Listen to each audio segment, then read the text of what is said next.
folks, welcome back to Woody's Corner. It's the night before Thanksgiving, and we're getting a few things started for the meals tomorrow. So one thing I'm working on is the shotgun shells. This will be the smoked barbecue shotgun shells. So I'm using ground chicken because we had some vegetarians here.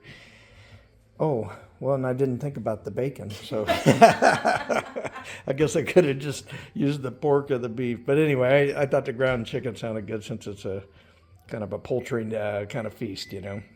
But anyway, one box of the manicotti shells right here, great value. There was 14, and they're this size. I used 12 with the 1 pound mixture of ground chicken and the package of cream cheese, tablespoon and a half of the rub, and then I add half a cup of the pickled jalapenos, kind of the sweet and spicy ones, all diced up, mixed up together, and then stuffed that in there, and I just crammed them in there. I was wearing a glove and used my fingers. It was fine. And then wrap it with one piece of bacon, and yeah, I know I've got some edges that aren't covered, and I know I've seen some people complaining if this doesn't sit long enough, the shells may not get soft enough, but I think, you know, it's 8 o'clock tonight. I'm going to put them in overnight. A lot of people said the overnight method works good because the stuffing inside's going to, you know, touch all areas of the shell or whatever. So I'm going to cover these up, put them in the fridge overnight, and then tomorrow I'm going to put them in. I'm going to end up doing the turkey in the smoker.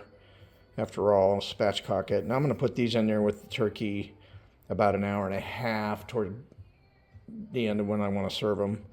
And then I'll bring them in and finish them off for 30 minutes in the oven at 350. So we'll see how it goes as we go.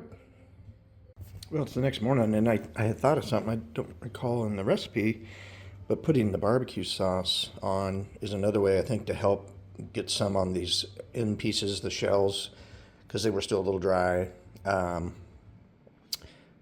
It kind of made sense. So I, using my Stubbs Original and my Copycat Outback seasoning, lightly dusted on the top and putting it back in the fridge until I put it on the smoker later. Okay, 22-pound spatchcock turkey is on the Recteq RT-700. Got some room over here to put my barbecue shells, shotgun shells here in a little bit. All right, well, these shotgun shells are going off very good so far with the people that have tried them. And it's creamy. Are you trying it with the jalapeno mustard? I'm not. No. Okay. Alex was going to. But it's creamy, a little spicy. Yeah. I got the little chopped up jalapenos in there and ground chicken. Texture's good. Texture's really good. Yeah. The perfect amount of spice. Awesome. And the shell gets a little bit of crunch. Yeah, a little bit. We tried to do it where you didn't have crunch, but a tiny bit. Yeah. So it's good. It's all right. delicious.